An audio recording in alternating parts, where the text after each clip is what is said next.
Hey everybody, welcome back. Today we are going to be going over all of the different types of trees in the Lego city. We'll also be giving a quick tutorial on some of our favorite trees in our city. So obviously there are countless different styles and types of trees that can be used in a Lego city. We've got these little saplings that we can put all over the city, as well as these little bushes that come in two different colors. Got the darker ones over here, as well as the little pine trees. Those can be purchased directly from Lego, as well as these very basic cylinder trees, as well as these really nice, large, full deciduous trees, and even these really beautiful ones that use some different slope elements, inverted slopes, and then we stick the flowers on them as well. Not technically trees, but we also have these small flower bushes all over the downtown core of the Lego city. There's also obviously some of the fancier ones that you get in the sets, such as this bamboo looking one, as well as the fancy tree outside of Birch Books. Here is a smaller version of that one tree that we saw in the amusement park that uses the inverted slopes and arches, and some of these smaller trees that are a little more basic, found in some of the house sets. And also this pretty cool detailed tree. Very wide, that is found in the wildlife set. Over in the Ninjago district, this one is super cool. It's almost like the roots go from this bench all the way up. Obviously over in our campground is where we have the highest density of trees, where we have primarily our deciduous trees, some of those cylinder trees. You could even make something like the large treehouse. This is another small tree that came directly from Lego. Not technically trees, but we also love using the bamboo elements as well as leaves for added detail around our grassed areas. I do love these sloped trees, and they can be as little or as big as you'd like. We've also got this tree that came with grop, and of course, palm trees. So what are all of these trees for? Should have moved this train. Well, all of the trees are for this under table area that we're working on. You just saw me crawling under here. Yeah, so we got our King's Castle here. And then we've got a large open area, our medieval castle over there. And right here, this waterfall that I've started building, we realized that we're actually out of merps. Merps are these ugly rock panels.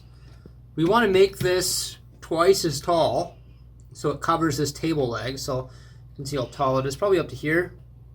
And then we want it to span from here all the way over there to cover up the train track. And this will be cliff edge all along here, so on either side of the castle. And then there'll be multiple levels of cliff edge, we're hoping. And we're going to build all those trees that Mrs. Brixie's working on are going to be scattered throughout here.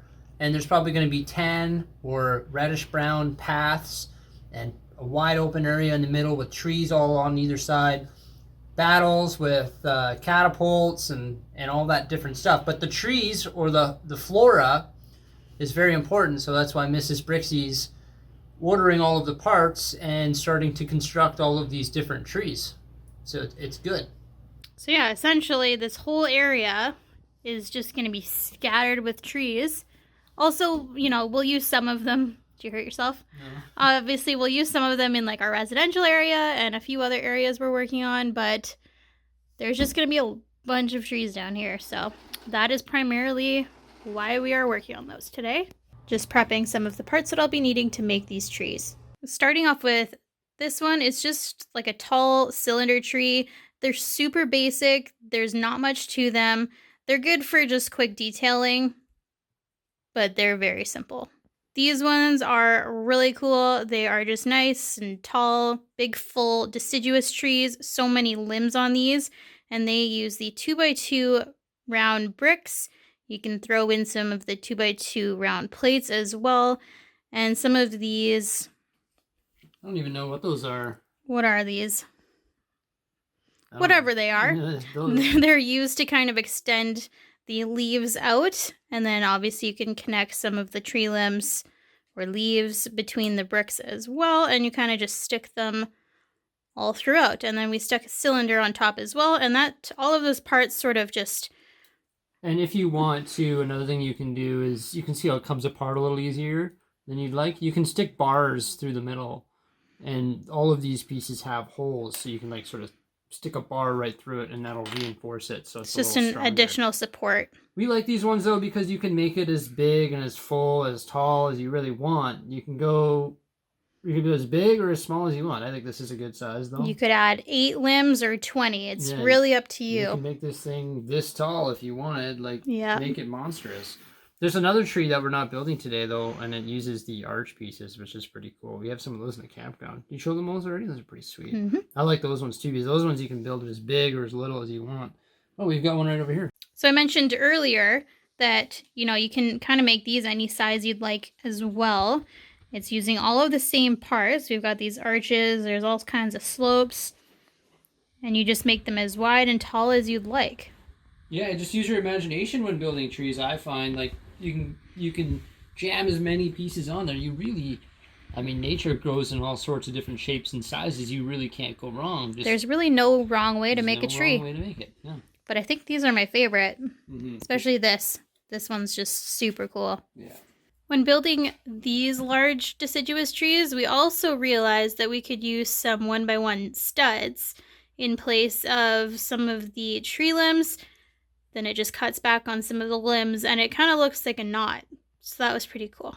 Probably the most basic tree design ever are the little saplings. So we use the brown antennas and then some of these, what is that, like grass stems, something like that, and we just stack them on top, generally between 4 to 8 or 10, and we just make all different heights. The cool thing about those is actually we found all of those pieces on a pick-a-brick wall. So we bought a whack of each type of part there, and now we have sapling trees forever. This is just what we have done today. There's a ton of little saplings in here. And finally, we have a palm tree. These are very delicate. They tend to drive us crazy, actually. These use the cones, one of the dark tan bushes that is upside down. There's a 2x2 round plate in there, as well as those adapter type tree parts that we weren't sure about. And if you stick the bars through it again, it'll make it more stable. Yeah, we definitely could do that, and that would just... I think a lot of them have that, but not all of them. And then they also have that black tree element in there that holds up the leaves, and it attaches to those. And then you just kind of stick your pine leaves all over them. Then we've got a bamboo bush on the top. They look really good, but they are pretty delicate. We don't have too many of these, but you could just go super old school and make a palm tree using these elements. Also, we don't use these too often. We usually just use the different shades of green, but you could use the yellow and, dark orange tree limbs and make it seasonal. And obviously the easiest tree to incorporate into your Lego city are these ones that come directly from Lego, either through Bricks and Pieces or Pick-a-Brick. Alrighty, so here are all of the trees that we've built today. All different shapes, sizes, styles. We've also got, all of these ones from Lego. These are all of the little saplings that we built today. There's lots. We have lots of these as well. It's pretty crazy, just how many parts and pieces that we have to buy in order to build these. If you look at, one of the deciduous, we have probably 10 of the round bricks, probably 10 or so, 10 to 15 tree limbs. It's crazy how many parts these take.